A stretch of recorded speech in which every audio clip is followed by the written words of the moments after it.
A origem de Israel, procurando Israel no Bronze Médio e Tardio. Quantos êxodos israelitas existem na Bíblia? Isso aqui é uma atualização da continuidade da história que a gente está abordando. E é óbvio que ao longo do tempo vão surgindo atualizações em partes que já foram feitos vídeos. É claro que nem todos eu vou poder estar fazendo vídeos de atualizações, mas esse aqui eu achei interessante. Achei legal a gente estar abordando sobre a questão de quantos êxodos existem na Bíblia. Além da versão da saída dos israelitas do Egito contada pelo livro do Êxodo, existem outras que também relatam um êxodo israelita. Ou seja, você pensa que aquele êxodo, aquela travessia do Mar Vermelho, a saída dos israelitas do Egito, é aquele êxodo ali, é o único? Não, você está completamente enganado. Aquele êxodo ali, ele é um êxodo totalmente adulterado, ficcional, lendário, que foi escrito em cima de um suposto êxodo verdadeiro, ou uma tradição da qual se usou para se confeccionar aquela história. Basta sabermos qual delas é a verdadeira.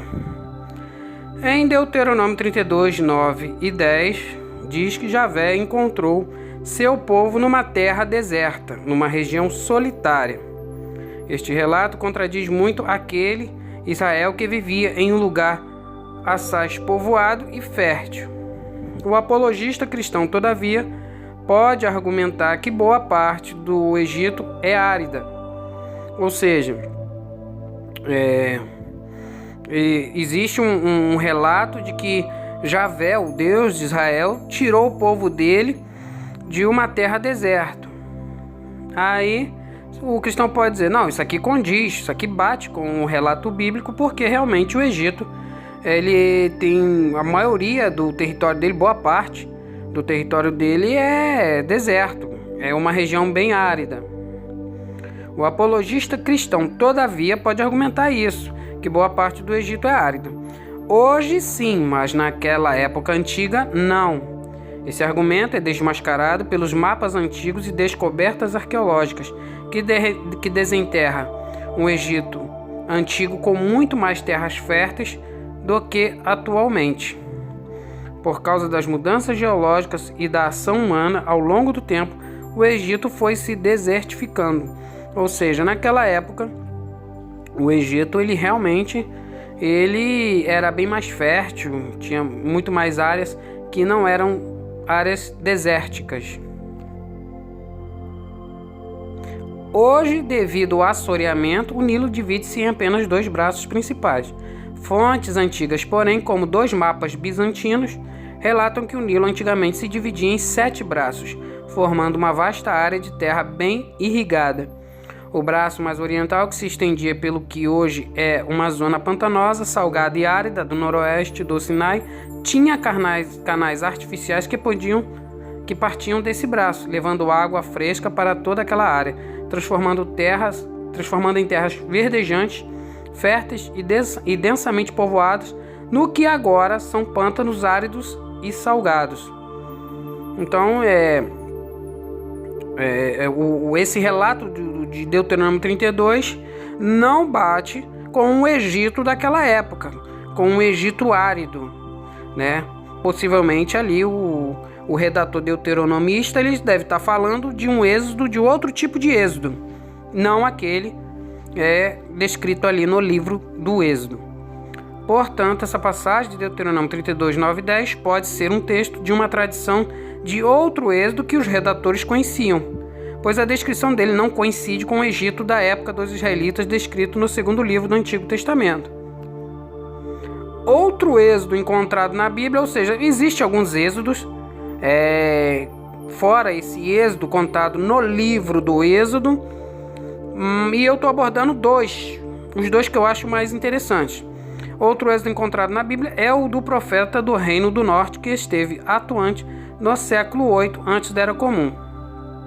Na verdade, Amós 9:7 fala de 3 êxodos: o do Egito dos israelitas, o de Creta Cáfito, dos filisteus, e o de Quir, dos sírios, ou dos arameus. Neste texto, o redator reduz a importância do êxodo do Egito como algo grandioso e espetacular. Ou seja, ali o escritor, ali de Amós, essa camada textual, deixa bem claro que o êxodo do Egito não é lá essa grande coisa como fala lá no livro do Êxodo. A narrativa esclarece que Israel não tem nada de especial em relação aos outros povos. Os outros imigrantes são tão privilegiados quanto Israel. Ou seja, se o êxodo dos israelitas do Egito foi espetacular, e o redator iguala ao êxodo dos filisteus de Creta e dos sírios de Quir, a história teria se encarregado de nos contar. Ou seja, então, se o êxodo foi grandioso ali e o escritor está botando ele no mesmo patamar dos outros êxodos, né, dos filisteus e dos arameus, então esses também teriam sido grandiosos, ou o contrário, ou esse êxodo não foi nada disso de fantástico, né? O êxodo israelita foi apenas uma migração normal, como muitas de outros povos que aconteciam na antiguidade. Foi uma coisa normal, entendeu? E ali é onde que o redator, o editor, o escritor, como você quer chamar, ele deixa bem fácil para a gente detectar ali um exagero, né? E através desse exagero a gente vê que ali é uma invenção. Este êxodo de Amós parece expor a intenção do redator em engrandecer o êxodo do livro de Êxodo como um acontecimento enorme e de proporções gigantescas, o tornando impossível. O êxodo do livro de Êxodo 12, 37 e 38 é sem dúvida uma ficção. A tradição de Amós nos fornece mais credibilidade, até mesmo pelo fato dela ser contemporânea de Jeroboão II, época em que começou a escrita em Israel, ou seja, a primeira metade, né, do século 8, que a gente vai ali identificar pelos achados arqueológicos uma atividade literária em Israel mais complexa, mais profissional. Os primeiros escritos bíblicos são de Israel Norte, entre 800 e 750 antes da Era Comum, como a gente já disse, né? Primeira metade do século 8. Ou seja, antes de 800 antes da Era Comum não havia como escrever livros em Israel e Judá.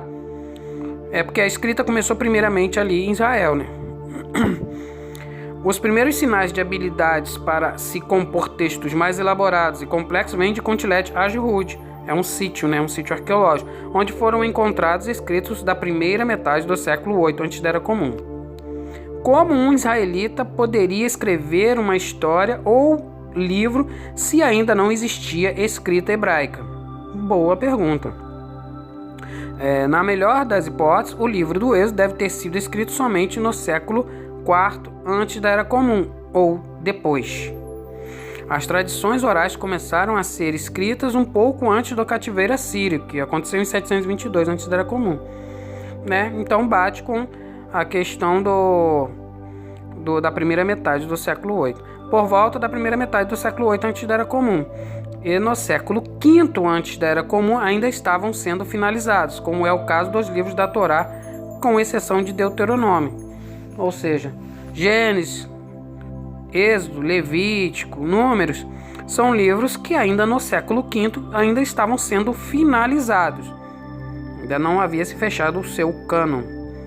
Em Amós podemos ter a tradição mais antiga do Êxodo, escrita pelos judaítas, mas que é originalmente israelita. Sabemos hoje que o livro do Êxodo é pós-exílico, finalizado no século IV ou III antes da Era Comum. Ou seja, é um Êxodo mais antigo que o próprio livro do Êxodo. Então traz mais credibilidade, né? Esse Êxodo de Amós, né? Por não ter toques exagerados, né? Por conseguinte, este Êxodo de Amós vai ser reescrito e reelaborado pela elite sacerdotal judaíta, através do livro do Êxodo, a fim de instituir a monolatria, a centralização e organização do culto a Javé em Jerusalém, para legitimar o domínio político e o controle das autoridades religiosas sobre o povo. Tudo tem a intenção política por trás, né? Uma tradição antiga vai ser modificada ideologicamente para justificar um controle religioso pela aristocracia e pela elite sacerdotal, as quais estão sendo denunciados pelo próprio profeta.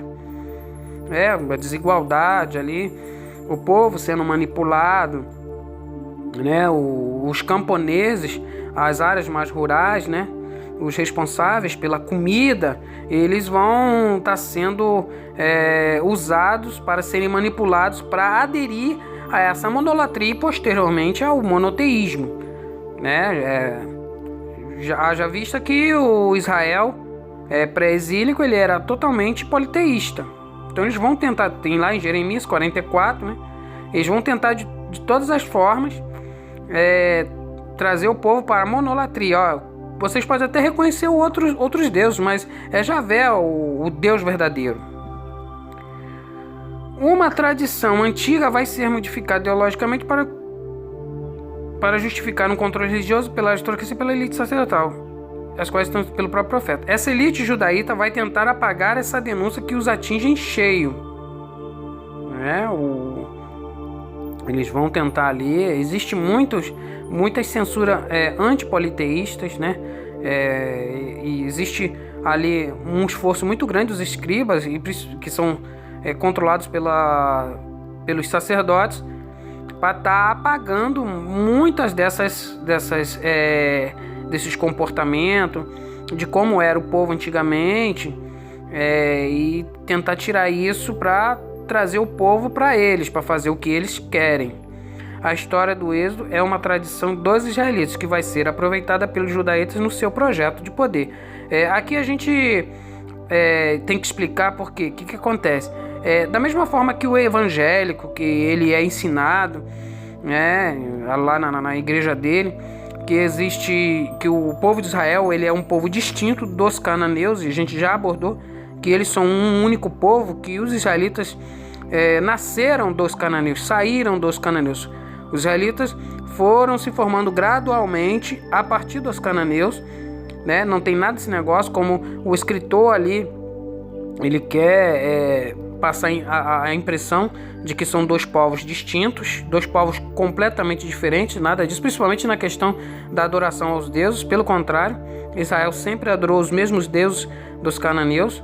Aqui também a gente tem a questão de que o escritor ele vai tentar implementar uma ideologia pan-israelita, ou seja, ele vai querer passar a impressão de que Israel e Judá é um único povo, é um Israel só, e nada mais discrepante, nada mais ridículo, porque quando você vai estudar a fundo, você vê que existiam dois povos completamente distintos, eram os israelitas e os judaítas. São dois povos completamente distintos. Não existe esse pan-israelismo, entendeu? Israel e Judá junto como um único povo. Negócio de 12 tribos. Esquece isso. Isso aí, você está surfando na onda do escritor. Você tá sendo levado para onde o escritor quer te conduzir. Isso aí não existe. Existiam dois povos distintos, israelitas e judaítas.